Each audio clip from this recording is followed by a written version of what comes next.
Hello viewers, আসসালামু আলাইকুম। সবাই কেমন আছেন? আশা করি সবাই অনেক ভালো আছেন। তো আজকে নিয়ে আসলাম আপনাদের জন্য গুরুত্বপূর্ণ একটা সেটিংস, যার মাধ্যমে আপনি আপনার ইমুকে হ্যাক থেকে রক্ষা করুন। তো অনেকে আছেন ইমুতে কথা বলে থাকেন, অনেকেরই আত্মীয় স্বজন থাকেন বিদেশে। তো দেখা গেছে অনেক সময় আপনাদের ইমু হ্যাক হয় দেখা গেছে আপনাদের পার্সোনালিটি অনেক ধরনের সমস্যার সৃষ্টি হয়। তো আজকে আপনাদেরকে আমি দেখিয়ে দেবো কিভাবে আপনি আপনার ইমুকে সেভ করবেন এবং কিভাবে আপনি আপনার ইমুকে লক করে রাখবেন। চলুন শুরু করা যাক। প্রথমে আমি আমার ইমু অ্যাপসে চলে গেলাম। তারপরে এখানে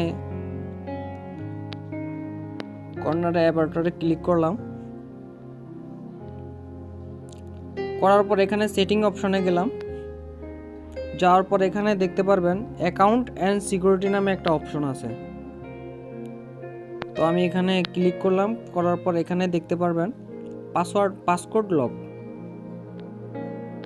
তো এখানে ক্লিক করবেন।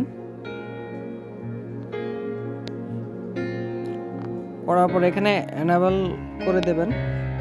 দেওয়ার পর এখানে আপনি আপনার পছন্দ মতো একটা পাসওয়ার্ড দিয়ে দিবেন। তো আমি একটা পাসওয়ার্ড দিয়ে দিচ্ছি। তো তারপর যে পাসওয়ার্ডটা দিয়েছেন ওই পাসওয়ার্ডটা আবার দিয়ে দেবেন। দেওয়ার পর এখানে ডান সাকসেসফুল হয়ে গেছে। হওয়ার পর এখানে দেখতে পারবেন একটা অপশন আছে অটো লক। এটা খুবই গুরুত্বপূর্ণ। তো এখানে আপনি ক্লিক করার পর এখানে এভরি টাইম করে দেবেন। তো এভরি টাইম করে দেওয়ার পরে হচ্ছে আপনি যখনই আপনি অ্যাপসে প্রবেশ করতে যাবেন তখনই মনে করেন যে আপনার এই অটো লক অপশনটা চলে আসবে। তো যে কেউ চাইলেও আপনি আপনার ইমো সফটওয়্যারটি হ্যাক করতে পারবে না। এখন থেকে আপনি নির্ভয়ে ইমো অ্যাপসটি ব্যবহার করতে পারবেন। ধন্যবাদ। এরকম নিত্য নতুন ভিডিও পেতে অবশ্যই আমার চ্যানেলটিকে সাবস্ক্রাইব করে রাখবেন। আল্লাহ হাফেজ।